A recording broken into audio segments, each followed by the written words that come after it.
إن الحمد لله نحمده ونستعينه ونستغفره ونعوذ بالله من شرور أنفسنا ومن سيئات أعمالنا من يهده الله فلا مضل له ومن يضلله فلا هادي له ونشهد أن لا إله إلا الله وحده لا شريك له وأشهد أن محمدا عبده ورسوله أما بعد فإن خير الحديث كتاب الله وخير الهدي هدي محمد صلى الله عليه وسلم وشر الأمور محدثاتها وكل محدثة بدعة وكل بدعة ضلالة وكل ضلالة في النار. أعوذ بالله من الشيطان الرجيم. لقد كان لكم في رسول الله أسوة حسنة.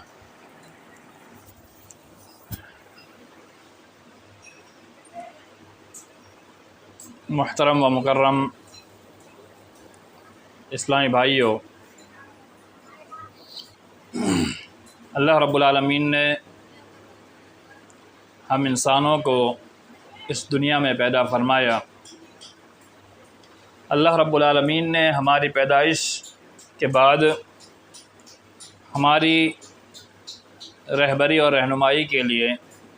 انبیاء علیہم الصلاۃ والسلام کو مبعوث فرمایا۔ امت محمدیہ کی رہنمائی کے لیے آخری نبی حضرت محمد صلی اللہ علیہ وسلم کو قرآن جیسے عظیم کتاب دے کر مبعوث فرمایا، جس پر اللہ رب العالمین کا ہم جتنا شکر ادا کریں اتنا کم ہے۔ محترم سامعین، ربیع الاول کا مہینہ، اس ماہ مبارک میں اللہ کے نبی صلی اللہ علیہ وسلم کی ولادت اور پیدائش بھی ہے، اور اسی ماہ مبارک میں اللہ کے نبی صلی اللہ علیہ وسلم کی وفات بھی ہے۔ تاریخ کو لے کر کے کئی اختلافات رونما ہوئے اور آج بھی اختلاف چل رہا ہے۔ ہمیں ولادت کی تاریخ اور وفات کی تاریخ سے کوئی سروکار نہیں، جبکہ صرف اللہ کے نبی صلی اللہ علیہ وسلم نے سوموار کے تعلق سے کہا کہ میں اس دن روزہ رکھنا پسند کرتا ہوں کیونکہ میری ولادت اس دن ہوئی ہے۔ نہ اللہ کے نبی صلی اللہ علیہ وسلم نے تاریخ سے سروکار رکھا، نہ صحابہ کرام نے رکھا۔ تاریخ کو لے کر لڑنا جھگڑنا یہ ایک بیوقوفی ہے، بلکہ اصل جو مقصد ہے اللہ کے نبی صلی اللہ علیہ وسلم کی زندگی، جن کے تعلق سے عائشہ رضی اللہ تعالی عنہا سے پوچھا گیا کہ اللہ کے نبی صلی اللہ علیہ وسلم کے اخلاق کیا تھے۔ عائشہ نے کہا کان خلقہ القرآن، کہ نبی صلی اللہ علیہ وسلم کے اخلاق قرآن مجید تھا۔ یعنی اللہ کے نبی صلی اللہ علیہ وسلم کو قرآن مجید کے اندر جو پیغام دینے کا حکم دیا، ان پیغام پر اللہ کے نبی صلی اللہ علیہ وسلم نے پہلے عمل کیا۔ اس سے ایک بات معلوم ہوتی ہے کہ نبی صلی اللہ علیہ وسلم کا اخلاق قرآن تھا، یعنی اللہ کے نبی صلی اللہ علیہ وسلم قرآن کو ایسا مانتے تھے جیسا اس کو ماننے کا حق ہے۔ تو مطالبہ ہم سے کیا ہے؟ کیا صرف یہ ساری باتیں سننے کے لیے، یا پھر ربیع الاول کے مہینہ آتے ہی صرف جشن منانے کے لیے، یا پھر خوشی کا اظہار کرنے کے لیے، یا پھر ربیع الاول کے مہینے کے اندر صرف ہم ایسے ہی اللہ کے نبی صلی اللہ علیہ وسلم کے واقعات سننے کے لیے؟ نہیں، بلکہ اللہ نے کہا لقد کان لکم فی رسول اللہ اسوۃ الحسنہ، کہ اللہ کے نبی صلی اللہ علیہ وسلم کی پوری زندگی، پوری عمر تمہارے لیے یقینی طور پر اسوہ اور نمونہ اور آئیڈیل ہے۔ دیکھیے، اللہ کے نبی صلی اللہ علیہ وسلم کی زندگی کو آئیڈیل بنانا، اللہ صرف یہ بھی کہہ سکتا تھا کہ تمہارے لیے اسوہ و نمونہ ہے، لیکن اللہ رب العالمین نے اس بات کو کہنے سے پہلے تاکید ڈالی۔ عربی کے اندر، اور عربی کی ایک فصاحت یہ بھی ہے، اور عربی کے اندر جب کوئی بات کہنا ہو تو اس میں تاکید ڈالی جاتی ہے۔ جیسے ہم عام زبان کے اندر ایک بات یہ کہتے ہیں کہ فلاں آدمی نے یہ کام کیا، یہ ایک نارمل بات ہو گئی، لیکن اس سے کچھ لوگوں کو یہ شک پیدا ہو سکتا ہے کہ پتہ نہیں اس آدمی نے یہ کام کیا ہے یا نہیں کیا ہے، تو اس وقت ہم زور ڈال کر کہتے ہیں ہاں اسی آدمی نے یہ کام کیا ہے۔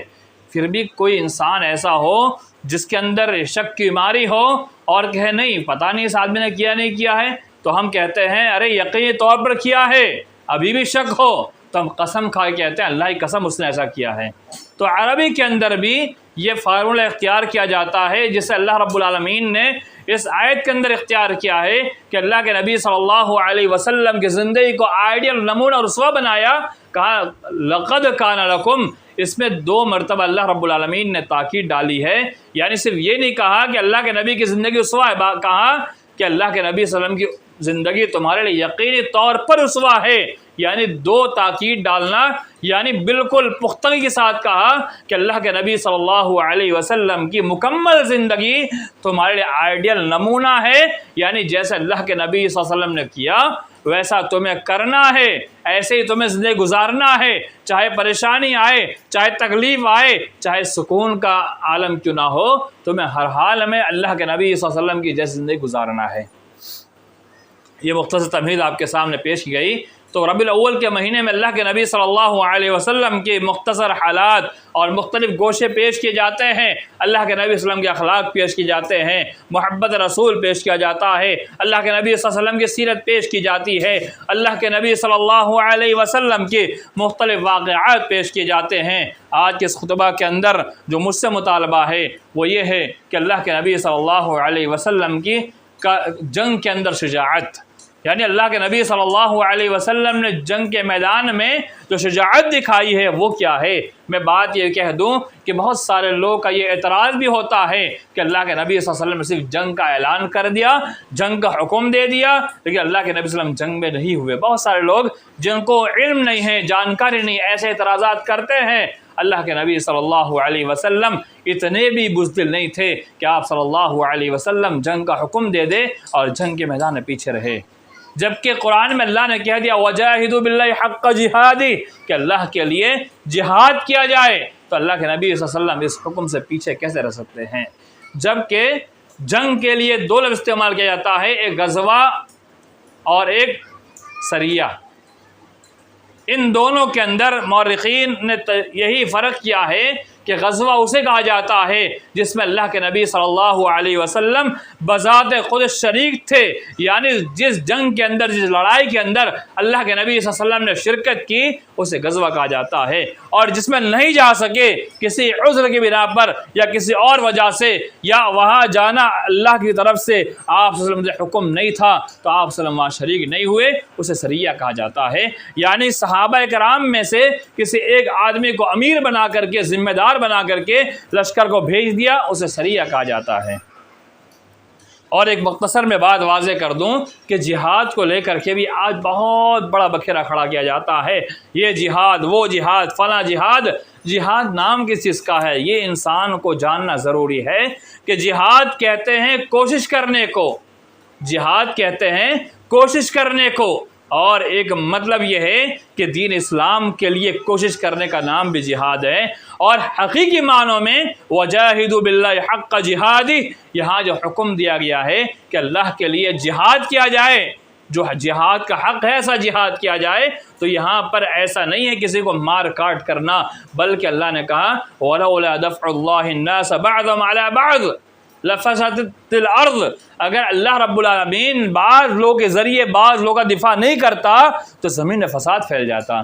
تو پتہ چلا جہاد کا ایک بڑا مقصد یہ ہے کہ زمین میں فساد برپا کرنے سے روکنا. یعنی جب مخالف طاقت بڑھ جائے اور ظلم و زیادتی شروع کر دے اور چڑھائی ایسی کرے کہ ہمیں نقصان پہنچانے پہ آ جائے، تو یہ نہیں کہا گیا ہے. اور آج تو ہمارے ہندوستان کا قانون بھی یہ کہتا ہے اور لو بھی یہ کہتا ہے کہ تم پر کوئی حملہ کرے تو تم گورنمنٹ کے قانون کے اعتبار سے اپنا بچاؤ کرتے ہوئے حملہ کر سکتے ہو. تو یہ سمجھنا کوئی مشکل کام نہیں ہے، لیکن جو ذہنیت غلط بنا دی گئی ہے اس لیے آج نہ مسلمان سمجھ پاتے ہیں نہ بہت سارے جو غیر مسلم سمجھ پاتے ہیں. اگر کوئی ہم پر حملہ کرتا ہے تو پورا ہمیں اختیار ہے، اپنے بچاؤ کرتے ہم اس پر حملہ ضرور کر سکتے ہیں، اور جہاد اسی چیز کا نام ہے. لیکن جہاد کے اندر بہت سارا پروٹوکول بھی ہے کہ ہم ایسے نہیں کسی غیر مسلم پر چڑھائی کر دیں اور اس پر ہم گولہ بارود برسانا شروع کر دے۔ ایسا نہیں کہ گولیاں شروع کر دے، بلکہ اس کے لیے بھی کچھ ضابطے ہیں جو قرآن مجید میں اللہ نے بتلائے، احادیث نے بتلائے، سیرت مبارکہ کے اندر بہت سارے واقعات ملتے ہیں کہ کس طرح جنگ کیا جائے، جہاد کیا جائے۔ تو یہ ایک دفاع ہے، اور اصل معنوں میں اللہ رب العالمین کے دین کو غالب کرنے کے لیے جب اس پر اعتراضات اٹھے، ان کے خلاف دشمنی بڑھ جائے اور دشمنان کی طاقت اور ان کی غیر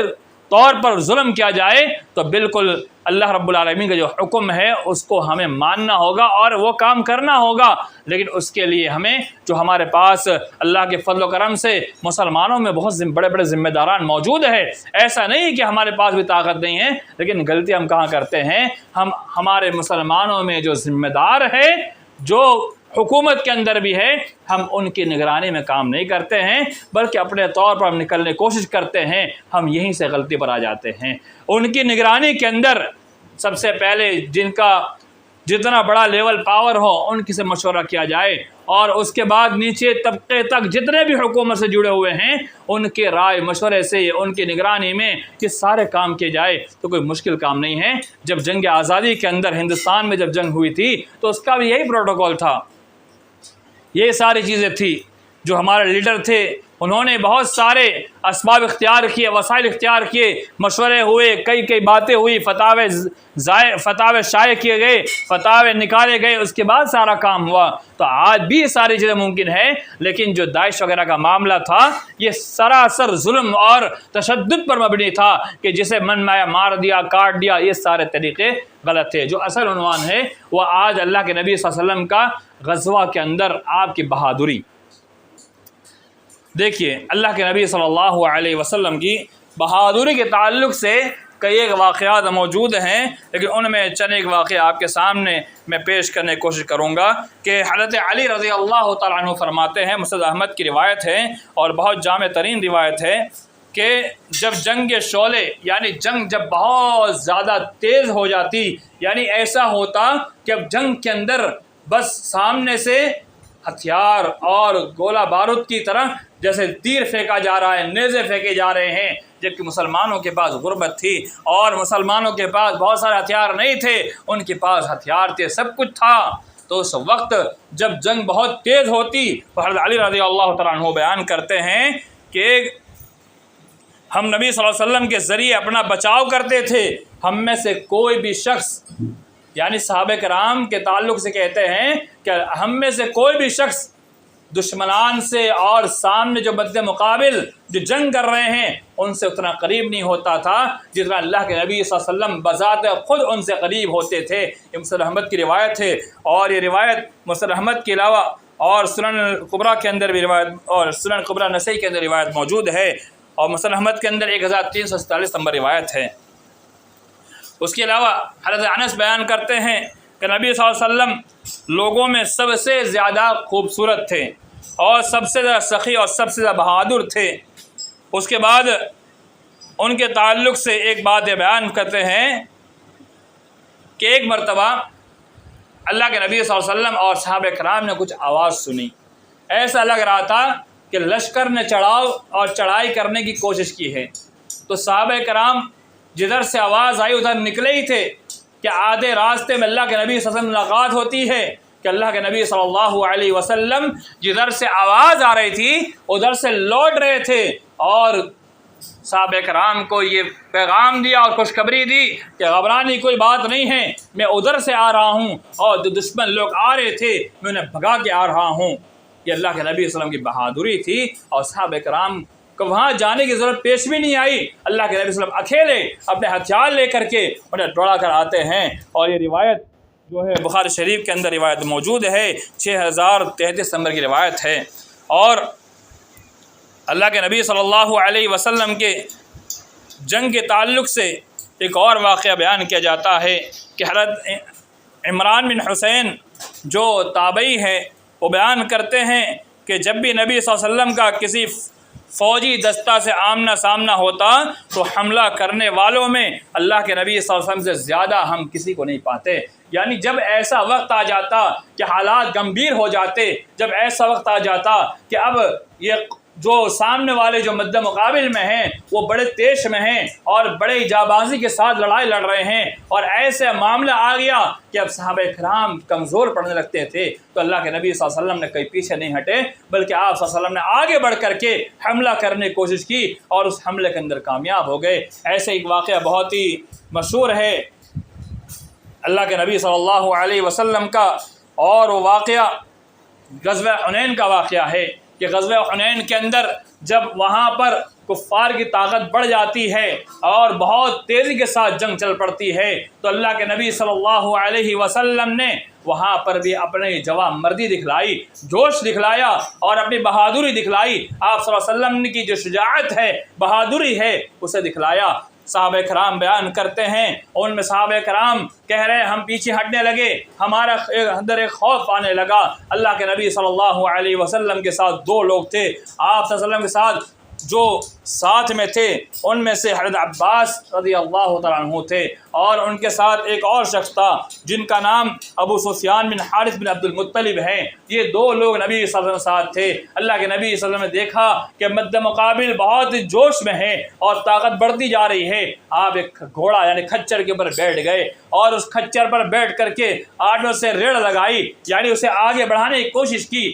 اللہ کے نبی صلی اللہ علیہ وسلم آگے بڑھتے گئے اور حضرت عباس سے کہا کہ آپ انہیں آواز لگائیے، جو بیت رضوان میں شامل تھے ان لوگوں کو بلائیے، آواز لگائیے، جو ڈر کے مارے پیچھے ہٹ رہے ہیں، طاقت کے مقابلے میں پیچھے ہٹ رہے ہیں۔ حضرت عباس نے کہتے ہیں کہ میری آواز بہت بلند تھی، اس لیے اللہ کے نبی صلی اللہ علیہ وسلم مجھے کہتے تھے کہ آپ آواز لگائیے۔ جب میں نے ان کو آواز لگائی تو سب لوگ آئے اور انصار کو بلایا، جو انصار لوگ تھے انہیں بلایا، سارے کے سارے لوگ حنین کے میدان میں جمع ہو گئے۔ جمع ہونے کے بعد جب صحابہ کرام نے دیکھا کہ جنگ بہت تیزی سے بڑھتی جا رہی ہے، اللہ کے نبی صلی اللہ علیہ وسلم اس کھچر سے نیچے اترے، اور نیچے اترنے کے بعد زمین سے ایک مٹھی کے اندر مٹی یا کنکری، عرب کے اندر جو کنکریاں ہوا کرتی ہے، اسے اپنے ہاتھ میں اٹھایا اور اللہ کا نام لے کر کے اس کنکری کو دشمنان پر پھینکا۔ اس سے دشمنان کو شکست ہونے لگی، وہ بھاگنے لگے اور ان کے اوپر شکست نظر آنے لگی اور وہ گھبرا کر کے بھاگنے لگے۔ اس واقعے کو اللہ کے نبی صلی اللہ علیہ وسلم کے چچا حضرت عباس نے خود بیان فرمایا کہ جب اللہ کے نبی صلی اللہ علیہ وسلم نے یہ کنکری ماری تو کہا کہ رب کعبہ قسم، یعنی اللہ کے نبی صلی اللہ علیہ وسلم نے کہا کہ محمد کے رب کی قسم کہ وہ لوگ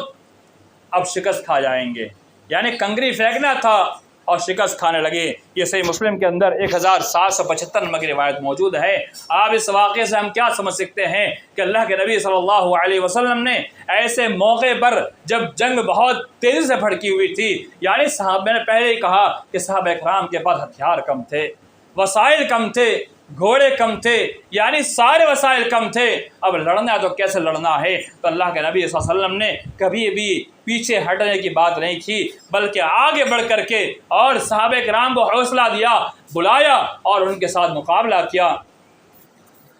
نبی صلی اللہ علیہ وسلم کا ایک واقعہ بدر کے میدان کا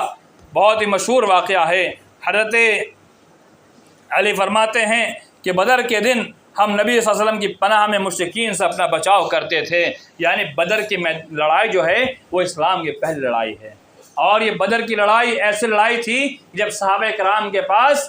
پھینکنے کے لیے اگر نیزہ تھا تو بچاؤ کے لیے ان کے پاس کوئی ڈھال نہیں تھی، یعنی تلوار بھی تھی تو کینی چنی تلوار تھی، ہتھیار بھی تھے تھوڑے بہت تھے، اور یہاں تک کہ صحابہ کرام کی تعداد بھی کم تھی، کمزور تھے، بچے تھے، کچھ بوڑھے تھے، جوان مختصر سے تھے۔ اللہ کے نبی صلی اللہ علیہ وسلم نے صحابہ سے کہا جب تک میں نہ کہوں تم لڑائی شروع نہ کرنا۔ اللہ کے نبی صلی اللہ علیہ وسلم سجدہ ریز ہوتے ہیں، بدر کے میدان میں آپ جھک جاتے ہیں، اللہ کے سامنے سر جھکا کہتے ہیں کہ اللہ یہ مٹھی پر تیری جماعت ہے جو تیرے میدان میں نکلی ہوئی ہے، اگر آج مٹ گئی تو تیرا اس دھرتی پر نام لینا کوئی نہیں باقی رہے گا، اے اللہ تو ہمیں فتح دے دے۔ اور یہ بات بھی کہی کہ تو کیا یہ چاہتا ہے کہ زمین پر کوئی تیری عبادت کرنا نہ رہے؟ تو اللہ رب العالمین نے اللہ کے نبی صلی اللہ علیہ وسلم کو شجاعت اور بہادری دی اور ساتھ میں ایک فرشتے کو بھیجا اور بدر کا میدان مسلمانوں نے جیت لیا۔ اور اسی تعلق سے علی کہتے ہیں کہ اس دن آپ نے نہایت ہی سخت اور شدت کی جنگ کی، اور کوئی بھی شخص آپ سے زیادہ